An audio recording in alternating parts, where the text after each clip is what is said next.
century 6th, Anno Domini. An Indian guy called. I actually don't know his name. But anyway, that guy invented a very popular board game, and after 1500 years of updates, nerfs and buffs, it is now known as chess. But at that time, it wasn't called chess. It was called this word.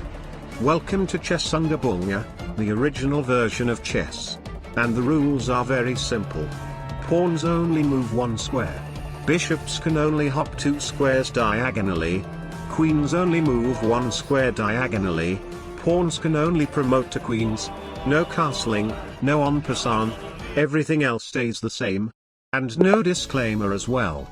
This is my first ever Chaturanga game, but the rules very much similar to Chinese chess, especially the bishops, and as I have played Chinese chess before, I believe it is totally fair to say that I actually have some advantages against people at the beginner level of the variant. I'll push a center pawn. King on D, queen on E, it doesn't matter. He pushes the same pawn. E3.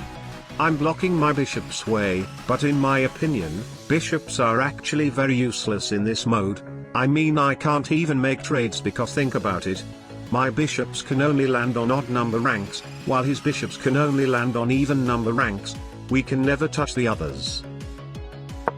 D5. That is a bit too aggressive, as I think the rest of the pieces may prove a bit too slow to catch up to that pawn. I'll play it slowly. There is no problem with exposing the king's diagonal, as all the diagonal pieces are heavily nerfed in this variant. Knight f6. 4 pawns. Bishop e6. We'll start developing the pieces. Knight e2. Knight c6. Knight d2. Please don't play like this in your normal chess games, guys. The only reason I'm playing like this is because the queen and bishops are so bad that I have to make use of all these pawns and the horses. Knight a5. I have no idea what he wants to do, but if he attacks on that side. Knight f4. I don't have a game plan yet, we just focus on developing for now. c6. Ha! That traps a horsey. b4.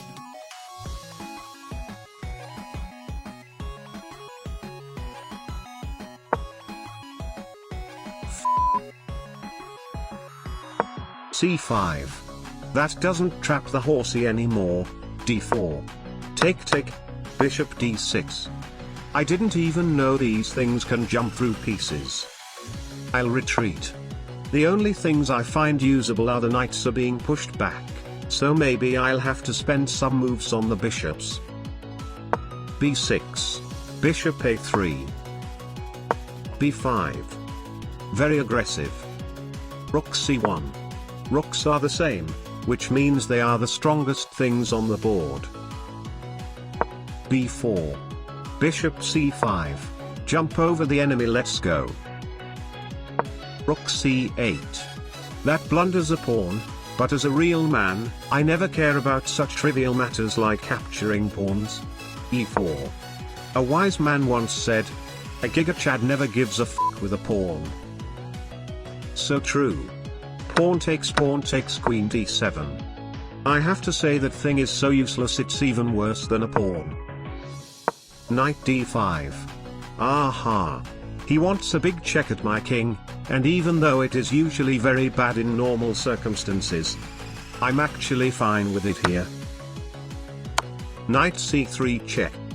King c2. A king worth somewhere between 3.5 to 4 points in regular chess, which is more than a knight. Therefore, with correct use, it is technically the second strongest piece in this variant. Knight takes a2. A greedy pawn grab. Rook a1.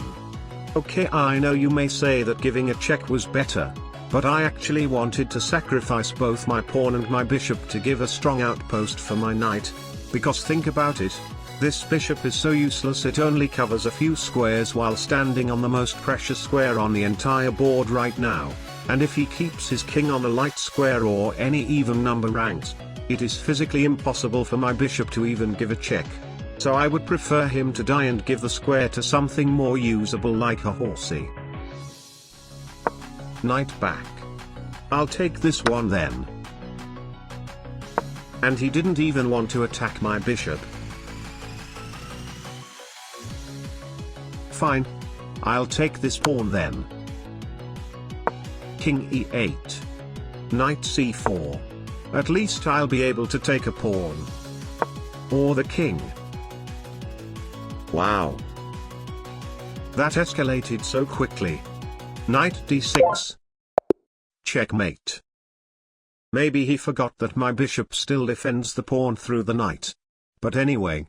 Chaturanga. 100% win rate.